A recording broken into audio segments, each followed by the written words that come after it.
Alright guys, tingnan nyo yung pakpak ng itik ko. Parang mga walis tingting na yan. Ayan.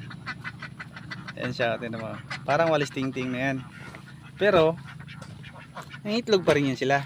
Hanggat hindi mabunot yan, kahit parang walis tingting lang yan siya, hanggat hindi yan siya mabunot, itlog yan. Basta may kain. Pero pag walang kain yan, sigurado yan, wala na kayong itlog yan. Magutuman lang yan ng mabitin-bitin lang sa kain yan ng mga 3 araw. Wala, nasiruhan kayo.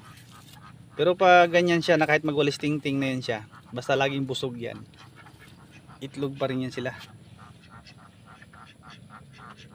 Kaya ito nilipat ko na doon sa Labog, papunta na dito sa Espanyola. Kasi wala nang tubig doon eh. Yung pabayaan ko lang siya doon na magligo-ligo doon sa may pispan-pispan. Tapos yung sa basakan, kunting-kunti na lang tubig ay babagsak, papayat kasi yung itik niyan eh. Pag bumagsak na yan, tag 1 tray araw-araw, speak mo na yan. 3 araw, wala ka ng itlog niyan. Kailangan sa itik, bantayan mo talaga. Ano? Walis tingting na yan. Yung pinakapakpak niya.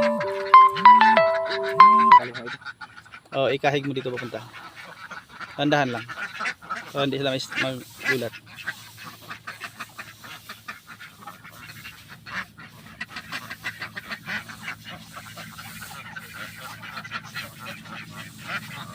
Okay, ito na lang.